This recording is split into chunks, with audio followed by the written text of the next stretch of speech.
are live. Hello and welcome to Developer Insights. I'm David. And I'm Justin. Together we are the leads on game development and design here at Codename. We also founded Codename too. Every time you say that, I think it's like Codename with a 2. Anyway, we're going to be... yes. After this one doesn't work anymore. Oh dear.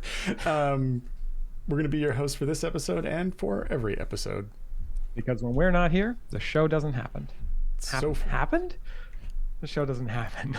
Well, at least they can hear you today. Yes. Today is our 86th episode. And it is a very exciting episode. You mean because this time my audio is working from the start? Yeah, pretty much. It's a really low bar.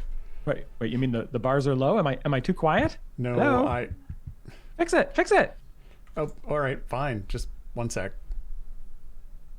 There, it's fixed. But I didn't see you do anything. Well, I'm just that good. Anyway, as always, we are here to answer development and design questions about Idle Champions. If you don't ask any questions, however, you may have to suffer through Justin's one-man reenactment of his reaction to the latest Starfield presentation. All right. Oh my God, did you see it? I'm going to need a faster computer before September. Don't worry, it'll be too buggy to play when it comes out. No way. What? They swear it's the least buggy Bethesda product ever. Well, speaking of low bars. Ooh, okay. Yeah, fair point. Also, glass houses. Hey. Anyway, as always, we have pulled forward some questions from the previous show that didn't get answered. So we will answer those while we are waiting for new questions to come in. But of course, before we get to those, I have some updates on items we flagged to get looked at by the dev team. So without any further stalling for time, we're going to get started with those. Okay, so on the fixes and new features front, the save feats with formations is done, and I believe it is out. So Yes, that is finally off the list. I know I've said that enough times. Hopefully I don't have to say that any more times. Next item on the list here is the damage text rework. Jared did make a ton of really great improvements to the way damage text is displayed, and that is also out. I'm also told that is default on, perhaps. So if you see a reduction in the number of text there and a small increase in performance, that's what's going on there. It should be merging text for monsters that are piled up into one or fewer texts. Well, I guess not fewer than one. It'd always be one. Which should make that a lot easier to read, as well as, like I say, the fewer text is going to result in a small but potentially noticeable performance improvement. And then we did get the stopping of the random ordering of the notifications at the top of the screen. So there was I guess it was sort of a temporary workaround that we'd had in place for a significant period of time, which was the notifications at the top of the screen. If there were more than 4 of them, some of them were hidden. And so in order to make sure that some of them they all got viewed and we were having them rotate randomly. But of course that carried on even when there was less than 4, which of course just made it really annoying that they rotated at the top every time. I think it was every area change, which was pointed out that was kind of annoying. So that is now fixed. They will not rotate unless there are in fact more than can fit up at the top. As far as in progress items that we have underway, we've got still the indicator for the unread changelog. There's one I've said a few too many times. We're going to adjust the time gate timer to take into account for offline time, make it so that season champions do not appear in the free time gate choice. Now that of course you can open up to 1,000 chests, we're going to take a pass at how many you can buy at a time. We're going to make sure there are hotkeys in for systems that have been added since the last time a pass was done on hotkeys. Add an item, or add an ability to hide the UI for the lower UI as well as the upper UI. Confirm that all areas have distractions properly assigned to them, and prevent a kicked player from simply rejoining the trials lobby. Apparently if you get kicked you can just hit rejoin, so that's just not doesn't seem super effective. So we're putting at least a timeout on that. Okay, moving on. Looks like we don't have any announcements this week, so yeah. On to questions left over from last week's show. First, you want to... Sounds like you want to interject. No, I mean, you can ask this or I can ask it. That's fine. I haven't read it yet, so I don't know what the... Oh, well, then I'll read it to you and you can Perfect. answer it on the spot. So this question is from last week. It's from Garwar. And Garwar asked, any chance we could get an adventure queue that works alongside Modron automation / formation saves that lets us queue up things to do? And as long as you reach the goal area with the selected formation, it completes it for you and moves on to the next thing in the queue. I would love to be able to auto clear all the patron variants without having to actively play, idle game and all. Yeah, it's in the name. Adventure queue. I mean, that sounds like a great idea. I'm not sure how much we could prioritize the implementation on that, but I like the idea. I do. Yeah, there's a handful of things in the Modron automation that'd be nice to add there, including like the additional the queuing up the different numbers of potions for different areas as well. But I like the idea.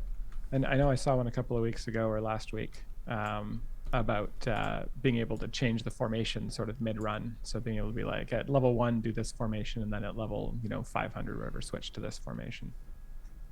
Right. I think there's a lot of cool things we could do with that. Next question. You can ask me the next one. Sure. This one is from Mykios. That's how I'm pronouncing it anyway. Can event currency use be spread out across multiple automated teams? Currently, the first such team you open will eat all the currency and leave the others with a single run. I'm trying to understand the question fully. So I think what's happening is, I think if you say set like 3 different teams to all do, say, event free plays, that what'll happen is when you come back to the game, it'll run all of the offline progress for the first team first, which will, of course, do as many resets as it can and spend as much currency as it can. And then there won't be any event currency left over for the other 2 teams, even though if that had been happening in real time, they would have each gotten, say one would get 9 runs in, or if it was in real time, they would have each gotten 3 runs in. So I think it is kind of a limitation of the offline progress system, and the fact that we do run each team sort of each instance one at a time, as opposed to trying to run them concurrently. I don't know if there's a good solution for this, or whether we would spend I can think of a solution for this, but I'm not sure if we would spend the time on it, because it might just make things slower if we have to kind of switch back and forth between the various teams and do like kind of 1 run each kind of thing. It's something worth thinking about. I guess that we could always pitch it to the dev team and see if they have any ideas of how to do this effectively. Yeah, I'm not sure that it would. Yeah, no, I think it would definitely make things slower. Yeah, it would make things slower. And the reason it would make things slower is because when doing multiple runs with a single party, we're able to figure out how far you can get and how much time that took, and then for subsequent runs we can just multiply that out and subtract the time used and subtract the tokens used. Whereas if we were going to run multiple parties, you'd have to the time cost to run each party would occur, so it would absolutely end up slower in the situation where it did in fact eat up all of the tokens. But because they would have to recalculate the last, because you could still use that cash value as long as you have tokens. You could use that cash value like for the second and third runs, but then the fourth one, once you run out of tokens and it's not going to auto reset, you would definitely have to I'm just thinking that if actually you spent all your tokens on the first party, then the subsequent parties potential. Well, actually, I guess if they were still finished in that time, maybe it's not that much of an increase, but it's still an increase. It's something to think about. I think it's an interesting kind of puzzle to try and get that to run as efficiently as it. I think if you were online, like if you didn't close the game, that I think it would work properly, because it should, even though there's sort of a delay on those teams, I think it would run them kind of in parallel-ish. So they would each get a couple of runs in, depending on how many tokens you had. Yeah, it could be looked into. I'd be curious to see how many people are running into that as a concern. Okay, next and last question left over from the previous show. This one is from Vincent Venom. Is there a chance we will see daily quests outside of seasons? This is an interesting question. So we do actually have one daily quest mechanic outside of seasons, and that's in the emergence quest. So there's one quest there. Oh, that really counts, Justin.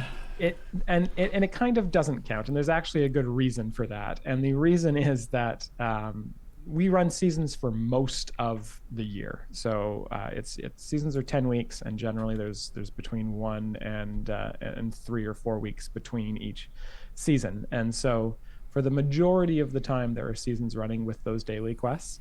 And we kind of think of the time between those seasons as a little bit of a break, where you don't have to battle quite so hard to do everything every day in the game. And so I don't think that we would want to fill that space with more daily quests. Certainly we still want things that let you engage with the game, but I think sort of the daily quests as they exist in seasons will likely remain in seasons. Now, I said there are there are daily quests in the emergence mechanic, but those daily quests are very specifically designed to be essentially free. They're basically just a check to be like, did you log in today, and did you spend 5 minutes grinding in any sort of free play anywhere? So I don't think we have plans at this point to add any sort of major daily quests outside of seasons. There is lots of stuff to do outside of seasons. Patron challenges still pop up every week. There's 4 patrons, 10 challenges each. Lots to do there. There are not a lot of people who have every single variant in the game completed, so there's lots of variants to do. I think this is also something where the updated collection dialogue will be able to help out, because it'll provide an opportunity for players to go and figure out where they still have stuff they can do in the game, and sort of make your own daily quests. Which is, I think, how we'd like to do that, rather than being like, you have to go use this champion in this way today. Rather have it be like, I want to do something today, and it's like, here's a variant that is an easy difficulty that I can probably bang out today. So that's, I think, where we'd rather go with that kind of thing. Okay. On to new questions. Yeah, I've got the first one here all queued up for you, Dave. And this one is related to the fact that you just said you never have to talk about saving feat with formations ever again. The first question is about saving feats with formations. Why would you do this to me? And it comes from Emote. And they ask, can we please have the option to not save feats with formations? AKA the thing that you had before. Or perhaps a button to clear out all feats in the save formation when editing it. Manually removing 40 feats from a save formation is really tedious, and probably likely to induce RSI. So yes, this is for people who don't want to switch up their feats every time they save a formation, or load a formation rather. Yeah, so I mean, this is sort of an interesting question, and it comes in because actually, as Justin alluded to, just before we pushed this live, we actually took off the option to not include saving the feats with the formations. And this was specifically because there was some concern that some features that are sort of in potential features, I suppose we'd call them, hence because they haven't been fully sort of decided on, or have the potential to result in that having the feats not saved would actually make the feats not, or the formations not work, or cause a lot of actually additional headaches. But it did raise the question internally as we were talking about this, sort of what were the cases where it actually would make sense to want to not have them. And I'm not fully, at this point, I haven't fully wrapped my head around the reasons why you would not want to include them. So there is Fear Pills has a good point in chat. They're saying if you change one feat, so say you get an upgraded feat for a champion, you need to resave all your formations that have that champion in it, or at least update all your formation saves that have that champion in it, so that feat is included. I could certainly see that. But if the formation has no feats saved, then you'd have no feats. I'm guessing you loaded that formation. If you cleared out the feats or didn't save the feats, that it would just use whatever feats were already on those champions, I think is what they're asking for. So they're looking for like a non-destructive load that, if it exists, which of course isn't how the formation save currently works. No, it's not. Right? That's not we don't leave champions behind that weren't in the formation if there's like an empty slot. Yeah. And same with like the specialization choice. Yeah. Yeah, I mean, it does seem like most people are thinking the no feet saved would just, you know, Add it not to use. right. Except in the case where you'd actually want the no feet to be a thing that you were actually taking off, because I feel see like that this came up before though recently. Like, why did that come up recently, Justin? I think it came up either in last week's show or people wanted to remove feats if they got if they happened to equip like a stat changing feat that made them eligible or ineligible for something, and then they want to take that off so that they flip that around. And so that's kind of a case where you'd have to save the fact that the feat wasn't there. Yeah, but I feel like that's a much smaller edge case. I know. I mean, I agree. I think it couldn't exist though. It couldn't be the behavior that it. No, I don't think we could have, but unless we had like an option to be like this slot is locked as empty. Yes. Like you need like a no change. You need to set it to this feat. Set it to additively, don't or change set it or set it to nothing. Like it's 3 options for each feat slot that you need to be able to kind of potentially tweak in there. Yeah. I think we're going to just have to have a little bit more time to see how this ends up sort of shaking out before we make any major changes to it. As well as with the thing I alluded to, if it gets implemented, that could also is another wrench in the system. But yeah, we're going to keep a close eye on this, I think, for the next couple of weeks and see what makes sense to change. Okay. Next question. This is from Library of Akasha. The question is 20k hard cap for all champions. Is it actually happening, or you were joking about it? Please make sure it doesn't apply to Briv, Melf, and Nodrum's slot 4, please. If Evergreen champions are already at 20k, will their drops from gold and silver chests be converted to scrolls?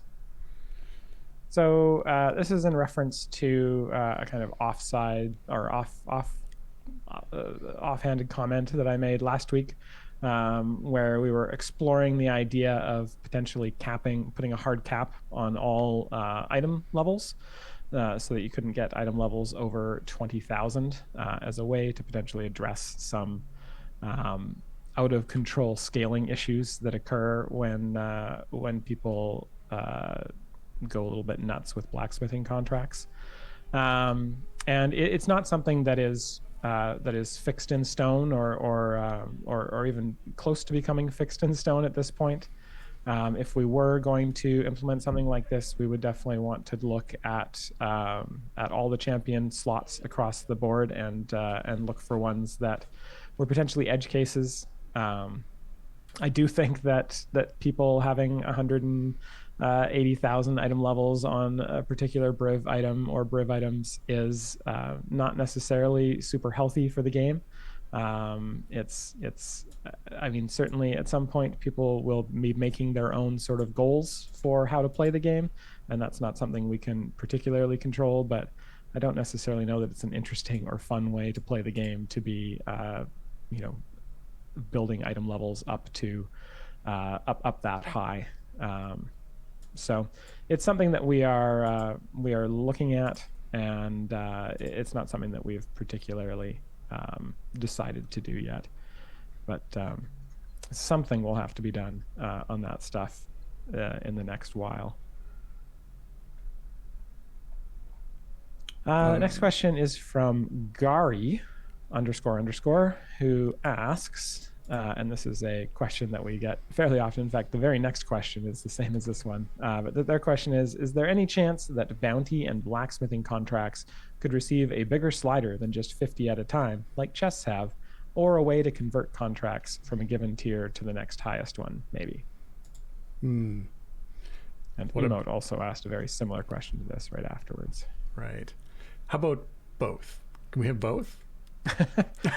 Well, to be fair, we've talked about the alchemy or apothecary or whatever it was. In this case, for the contracts, it's like a lawyer, right? They rewrite the contracts into one. Go to the lawyer slot. Yeah.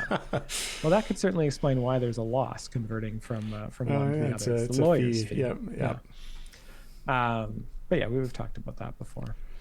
Yeah, I mean, certainly that's something that at some point we'd like to have, because as you said, you have the design for that mostly done and just sort of filed away for a rainy day, I guess. I don't know what we're waiting for on that. But as far as like making the sliders larger, yeah, I do think we need to revisit those and just sort of bump things up to a little bit more of an inline with everything else, because everything's grown. With the chest increase, it's kind of silly to be able to open such a large number and have a large number of blacksmith contracts and then be stuck at 50. We'd have to make some adjustments to how that gets displayed, of course, because it does end up being quite a performance hit when all that contents come raining down. But I do think those should be looked at. So I'll tag that. And then, of course, the alchemist lawyer, the alka lawyer is something that would be cool to get in sooner rather than later. But I know that's sort of on time constraints as well. So cool. Next question. And the next question here is from Garwar, asking, you had the opportunity to finally change the name of Drit's leader of the companions ability to something that's actually true, but you didn't do it. How long do we have to wait for Brunor to get the respect he rightfully deserves? Yeah, I mean, that's a fair question. I think that Drit's just kind of, he wins because he's just so much more popular and well known. You know, it's like I don't have a good example, but it's like a case where there's a really popular member of a sports team, but they're not the captain of the sports team, but they're still kind of like people kind of still see them as the leader, even though they're not necessarily I don't know. I don't really have an excuse for this one.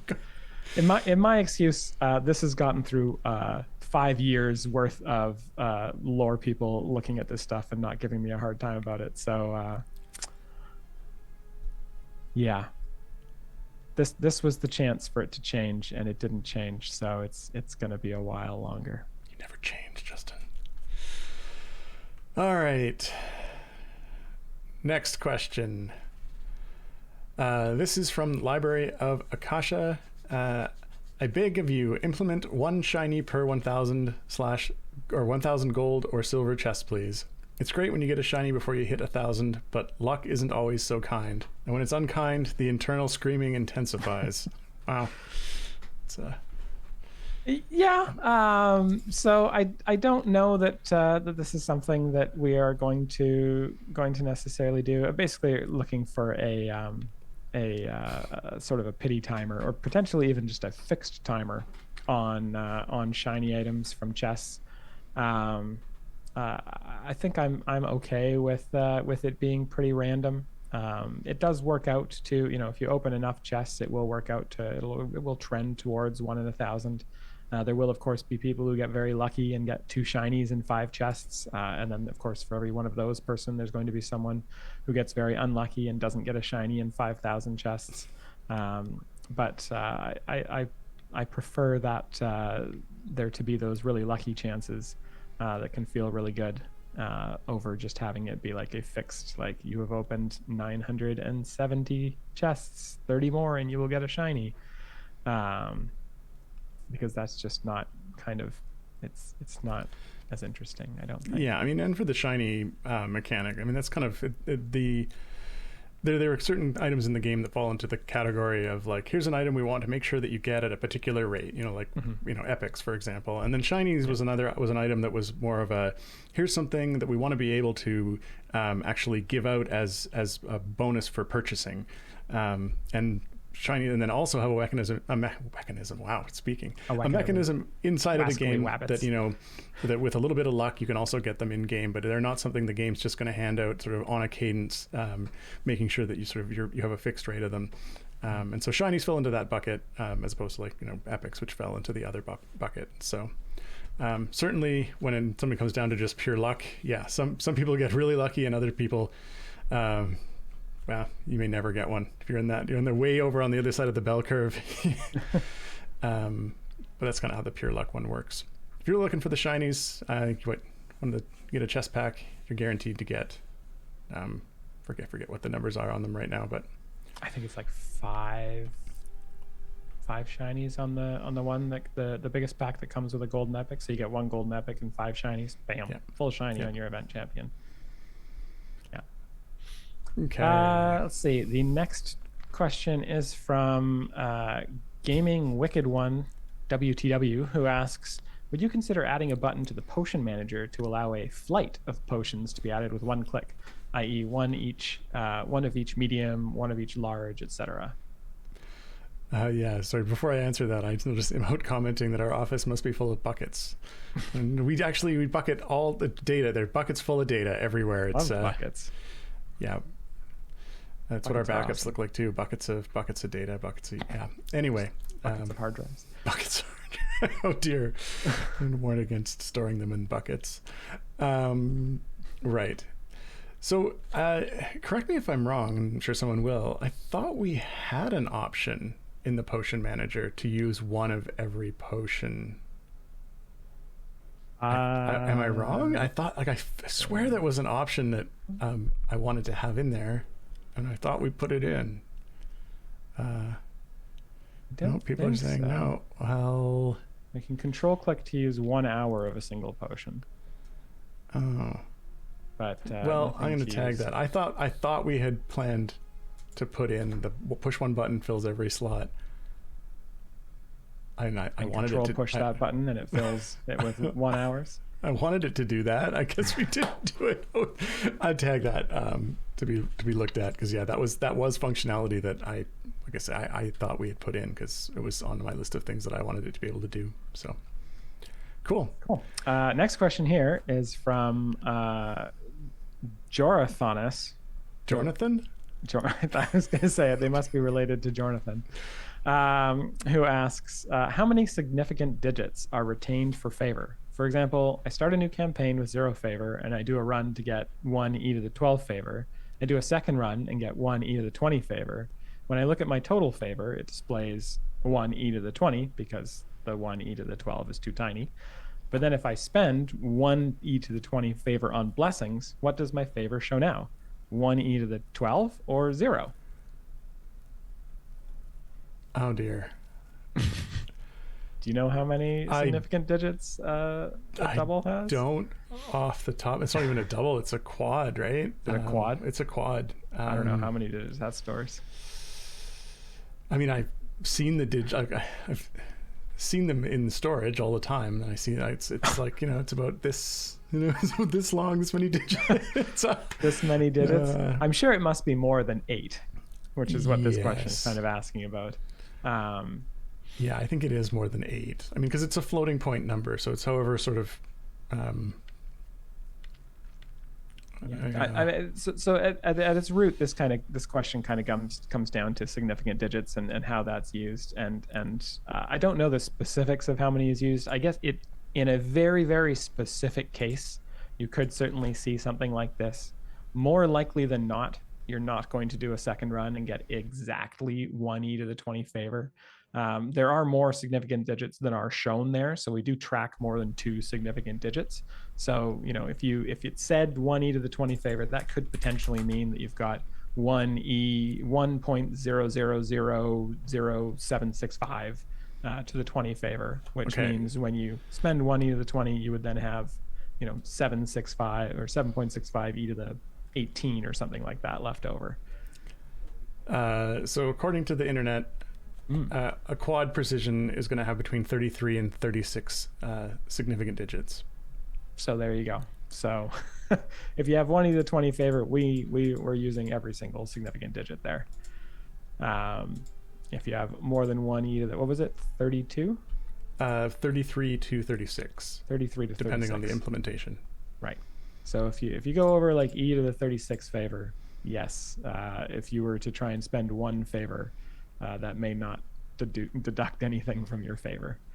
That is the reason why all of the exponential stuff scales up exponentially, so that we don't run into that case of you spending basically no favor. I guess this could come into play if you say you have e to the 40 favor or so, and you reset your blessings, and then you go buy like the first couple blessings. I guess technically it would not take any favor away from you.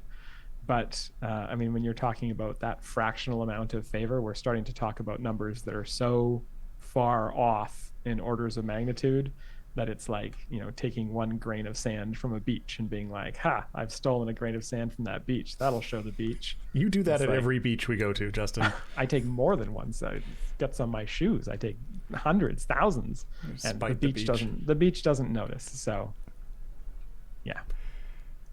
The answer is enough, such that it does not matter. The beach doesn't notice was not a phrase I was expecting to hear today, but go with it. Yeah. Next question. This one is from OG17 asking, could evergreen characters be allowed into seasons with the understanding that they won't get a full dismantle?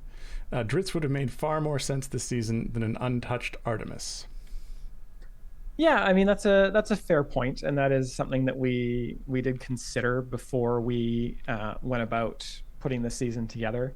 The thing is, we like to stick to the event champions because it's far more likely that players will be able to get value out of getting some additional stuff for an event champion as compared to an evergreen champion. Because with evergreen champions, as everyone knows, silver and gold chests will drop gear for those champions, and so in general, unless you're really focusing on a particular evergreen champion, you're not going to necessarily get an event champion's item levels higher than your evergreens will sort of be over time. So that's why we try and focus on the event ones. We just think there's more value in having event ones there. Specifically for this season, we kind of wanted to focus on Catti as the kind of the main DPS, and we wanted to include Artemis in there so that we could give Artemis some cool stuff in the season, but not necessarily have to give him a bunch of big buffs. It made it a little bit easier for the dev team as well to really only focus on 4 champions instead of a full 5. So there were plenty of reasons to include Artemis in there over Dritz. So that was the reason that we made that call. All right, looks like it's that time, Justin. Yes, I didn't notice it because it got added in as an additional question. Question 10. Giveaway ready to go whenever. All right, so it's past 2:30. It's time for our world famous mostly weekly 42 chest giveaway. The way it works, if you haven't been in our chat before, is there will be a special keyword that will be announced very, very shortly. And you just take that keyword, you type it into chat, and that enters you into a chance to win 42 chests of your choice.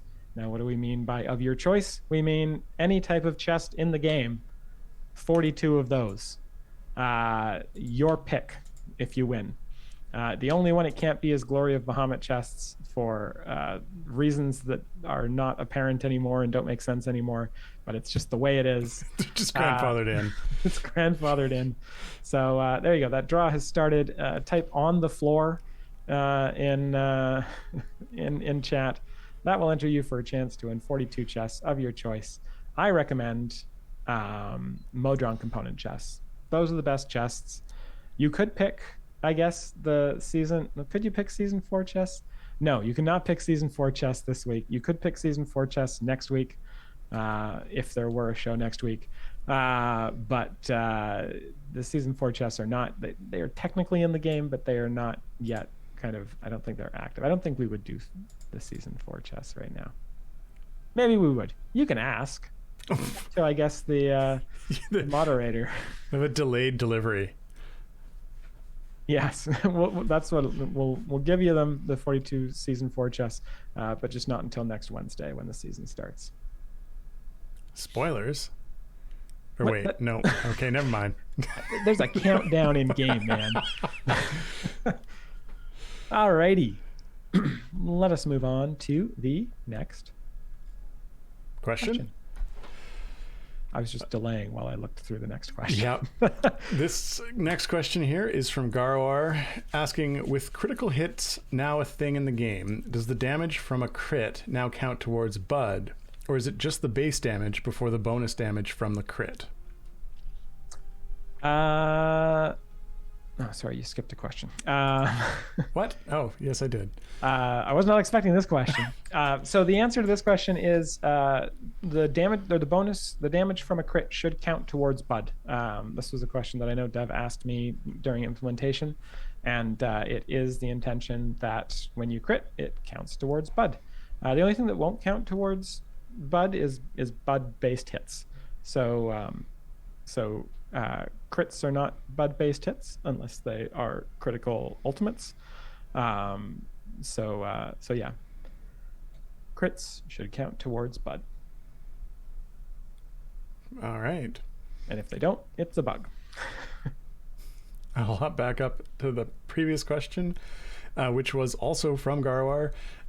This season was the perfect time to add feats to Catti-brie and Wolfgar to make them count as dwarves, since they're adopted children of Brunor. Any chance we could see those in the near future? So I still like the idea of these feats. I think we've been asked about this before. They did not make it into season 4. Season 4 has a lot of new feats for all of the companions and the companion adjacent champions except for Artemis. So we already had quite a bit we were adding, and these dwarf ones didn't really bubble to the top of the list of ones to add. So I could see them in the future. I don't know about near future, but at some point, I think it's a cool idea. Thematically, it's fun, and the idea of building out a dwarf formation is interesting to me. Okay. Next question. This here is from Vavkas. Asking what will happen with hard-earned Bahamut chests and other stuff from inside them in the inventory. So I assume this is referring to like when we do the Trials of Mount Tiamat rework. I assume so. And we have I don't yet have an answer for you here. I'm not sure what we're going to do with them. We will attempt to provide, if we end up sort of removing them entirely, we will definitely attempt to provide some compensation for them and the items that come from them. But we're not yet at the point in the rework where we've had to think about these particular compensation avenues yet. But definitely there will be. We would never want to try and or like consciously, intentionally screw people over for stuff that they had from a previous system. So yes. Yeah. So something that is of equal or potentially slightly greater value in exchange. Generally, yeah. We will generally err on the side of slightly greater value if we don't know the specific value for sure. Stuff. Let's see. The next question here is from OG17, who says, for the formation save feat system, you thought you were never going to talk about this again. Could clicking a feat slot bring up a menu more like feats in the bio, where a character's slots can all be seen and adjusted at once? Currently, each slot brings up its own slot-specific menu, which is difficult to work with. Also, it'd be good to have some kind of mouse over info on the overview, since few players are going to recognize feats by name, and it currently takes 4 menus per character to see the descriptions. Oof. I put in the oof there. Yeah, I can see that. Yeah. I mean, initially the layout just had the icon, which I thought was not going to work at all. So, I mean, the name is handy, but yeah, that's fair. Certainly some sort of a mouse over to show the actual details. As far as the actual bringing up the feats to select, that's possible that would be an improvement. Yeah, because currently you have to go into each individual one and set them specifically. So having a larger dialogue with the detail, with being able to select multiple at the same time, that could make more sense. Yeah, I'll run those options by Alex and see what we can come up with. I think that certainly we want to make this as easy to use as possible. So, and definitely being able to see the bonus on them is worth having as well. So I'm going to tag that. We will iterate on this, and I will speak more about it then, as it turns out. Thank you, Justin. Next question. This is from I guess it's just Spicy Corsair. Not sure why I want to put a the in front of it. Anyway, can Modron components be easier to earn or find?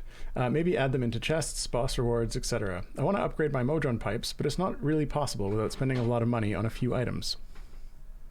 Yeah, so the rate at which Modron chests are given out is one thing that I think I've mentioned before, something we're kind of looking at all the time. It's one of the reasons that we put some Modron chests onto the sort of free reward track for season 4, and to try and get a couple more out there for free players. And also, of course, you can get them right now through patrons.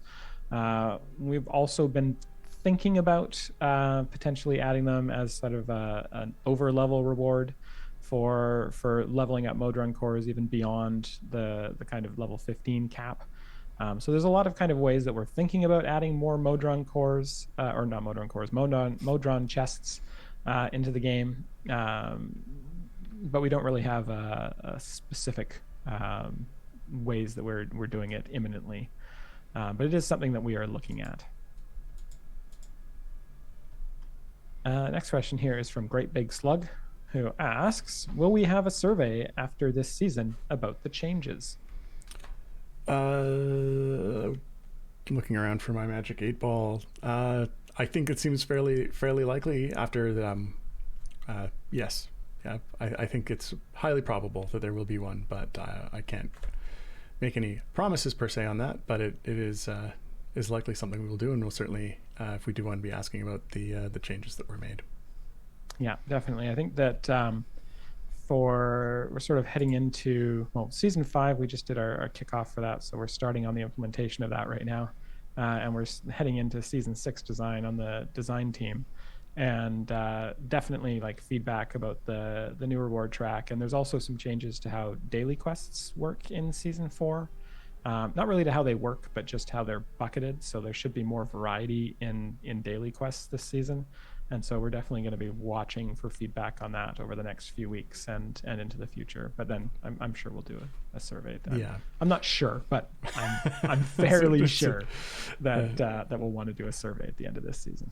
Seems pretty likely. But yeah, as you point out, if you have feedback now, or not now, but or if you don't wait till the end of this season for a survey to let us know if you've got you want to mention it on stream or that sort of thing. We're happy to take feedback as the season starts. Mm-hmm. Okay, next question. This is from OG17 asking, not sure how to put this, but there's at least 10 feats in the changelog that aren't appearing in game, and feat saves were game breaking on release. Lax releases are nothing new.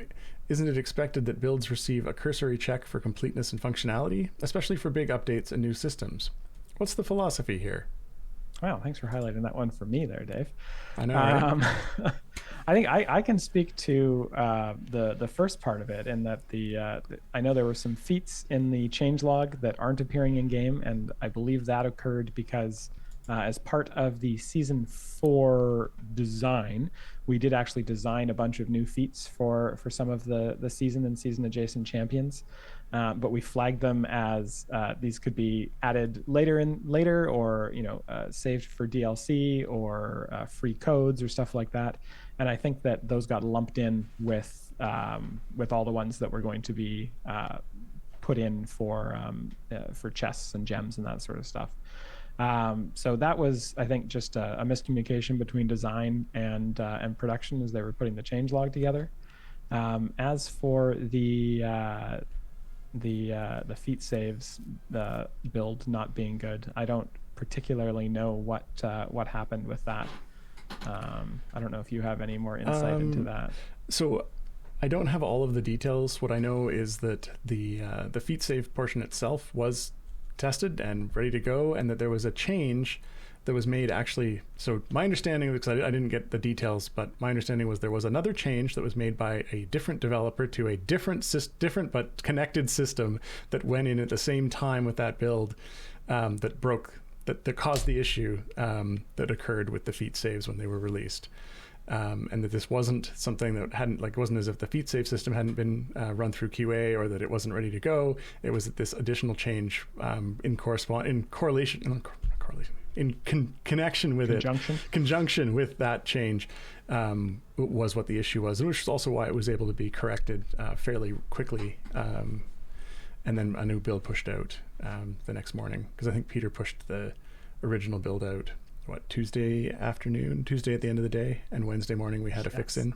Yeah. Yeah. So, but I don't have the exact details of what had conspired there to make that happen. Yeah. Software development is hard. Was it Monday? Gar saying it was Monday. I think we were, and normally we don't do 4:30 releases because, well, that leads to the kind of issues that we see where we do a release and then they don't work and they are broken all night. And so I think we generally try to release during the day, but I believe my understanding is we were trying to get this release out a little bit quicker so it would have more time to kind of be battle tested before the Epic promo was announced today. I think that happened. Yes. Yeah. So yeah, this is a little bit of an edge case. Generally, we don't try to do those releases that late in the day, so that we do have time to fix if there's obvious issues like there were in this one. Yeah. Okay. Next question, which you've highlighted. We get this one every week. This is from Niscus. Good day. Can we have more pirate skins for all champions? Thanks a lot in advance. Yeah, so I mean, I think I did mention a few weeks ago that if players wanted more pirate skins, they should just keep bugging us about it until we give in and do it. So I will continue to highlight this one in yellow and just assume that gets passed along to someone.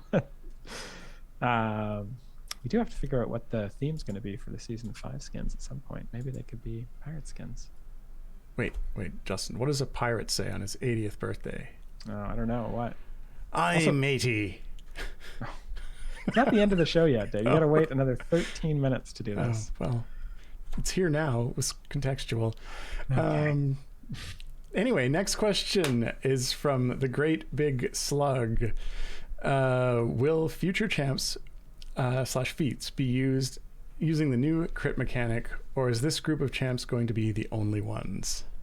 Yeah, so that's a good question, and the answer is the plan is sort of moving forward that some champions will certainly have crit mechanics in them, and will be built to synergize quite well with the companion updates that we're doing for Season 4. So I know we've already done, there's already 1 or 2 champions in the pipeline that will have crit mechanics. One thing we do like to do is for champions that come out during a season, we like to kind of lean into the synergies or mechanics that we did for the season.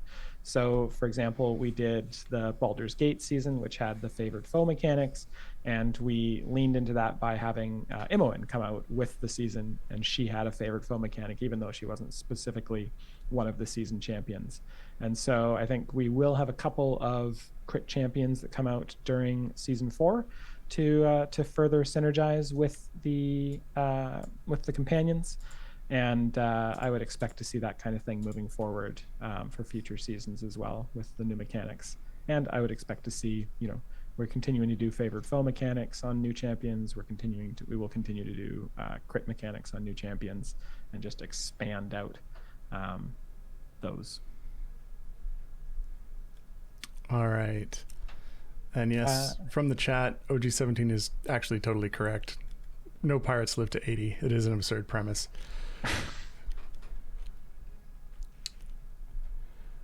There's a joke in there somewhere. Next question is from Rough Rider 1995, who asks, when will we be able to apply the same type of potion more than once with the Modron core automation? That is a really loaded question. It's definitely a piece that we want to get in. It would be nice to have like a quality of life improvement for the Modron core automation. We just don't have any cycles dedicated to doing Modron core automation improvements at this time, and I don't know exactly when something like that will get allocated. But when it does, that'll be on the top of the list. And then, other ideas like what Garwar pointed up earlier in the show, the idea of having the ability to queue up adventures sounds like a really great addition to that as well. So, not at this time, and I don't have an ETA, unfortunately, but it is definitely something we want to get done. Okay. Next question, which is apparently a few questions. This one is from, or these ones are from Canelian. Along with the S4 reworks, you introduced critical hits to every champ in the game. It seems outside of Jaraxxle and the companions, most champions have a standard 2.5% chance for 100% extra damage. Will that be the baseline standard for new champions? Will more of the current champions have their base crits adjusted? If so, would we see that as a regular balance patches or exclusively as part of season reworks? They're saying it's really fitting for BV is all I'm saying. For Black Viper, yeah.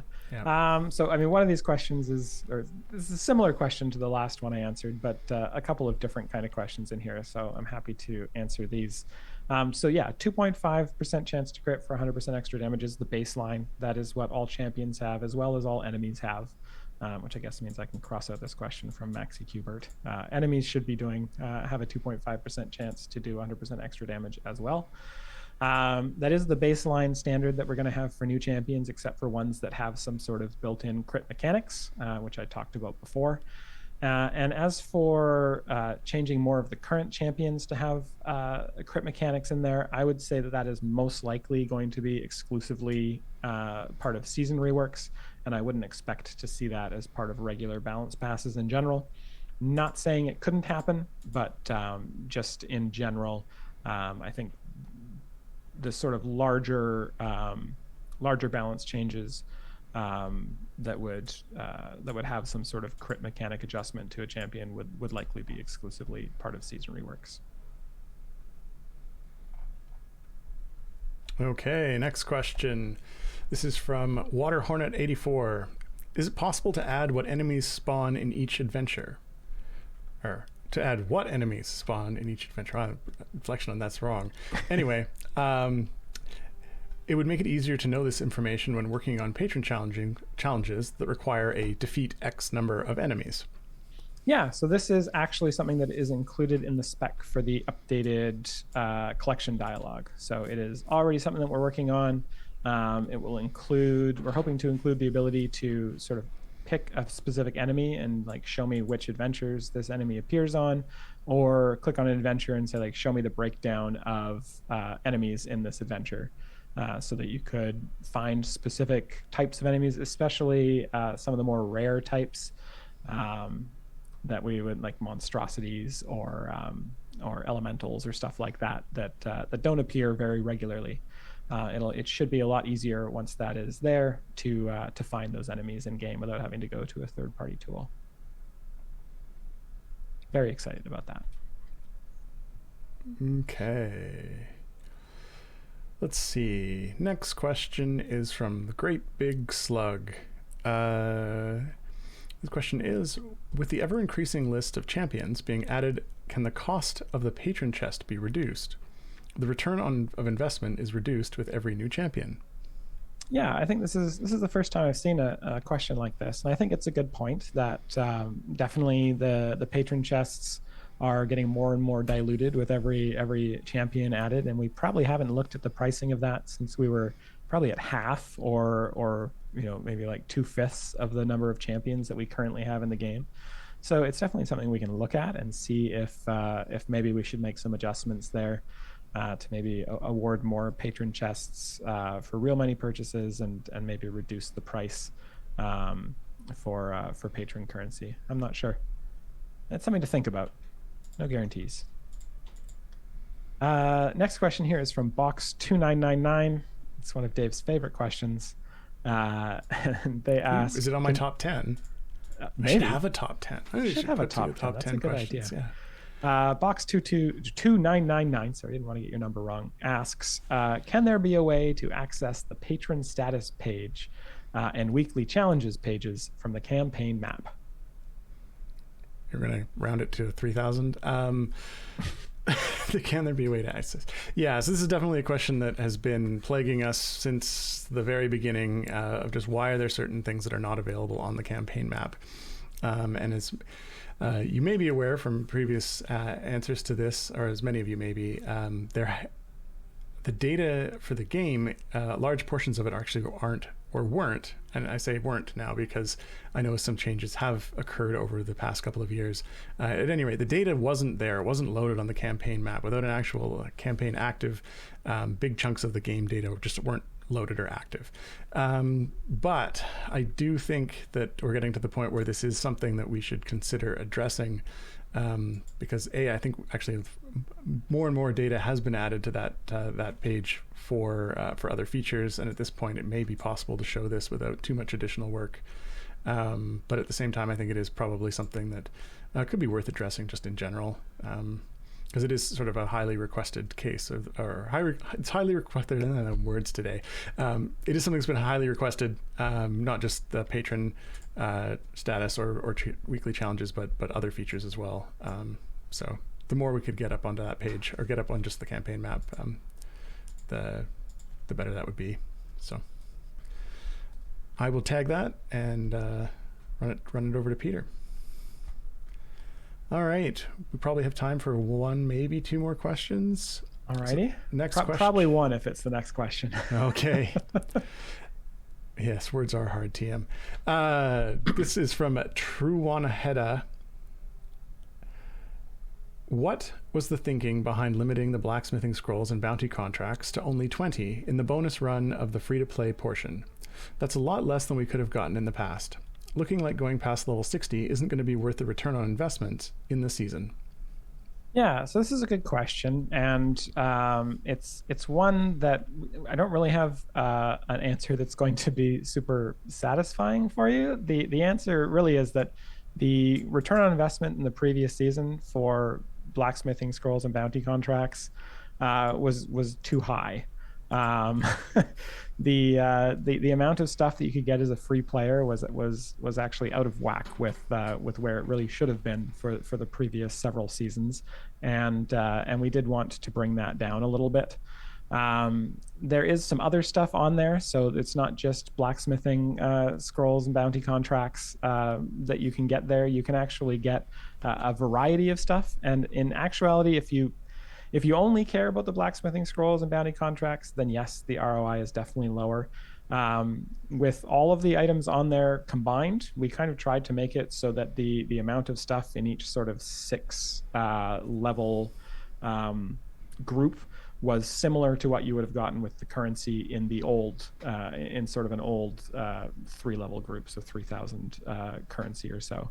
So we did try to make it so that the overall value of the stuff in there was the same, but because everyone sort of values different things differently, some players may find that it's gone down a bunch. Some players may find that they like the variety.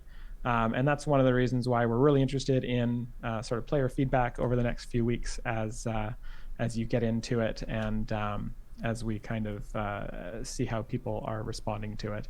One thing I will say, I noticed that some people were talking about how buying the bonus tiers was not really worth it because you just get far fewer items. We actually sort of mathed it out, and the bonus tiers are updated this time to give 6 levels, not 3 levels like they did before. So you actually get, I think, twice as much stuff as what people were kind of thinking you would get as well from that, and it does work out to a fairly good value, if assuming you value all of the stuff on there. So like I said, we'll want to have a survey, I think, towards the end of the season, and we'll be reading all of the player feedback over the next few weeks and throughout the season as well. Okay, looks like you snuck it in just in the nick of time, Justin, because that is all we have time for. All right. Yeah. If we didn't get to your question this week, don't worry. You will have another opportunity. We will be live again, not next week, because not me. It's Dave who's not going to be here next week. So add that to your little tracking list, and we'll be back in 2 weeks with another episode. Before we sign off, though, we'd like to thank our tireless mods. This week it was question mark. Oh, they didn't fill it out. I'm going to assume it was Jordan and Gabe.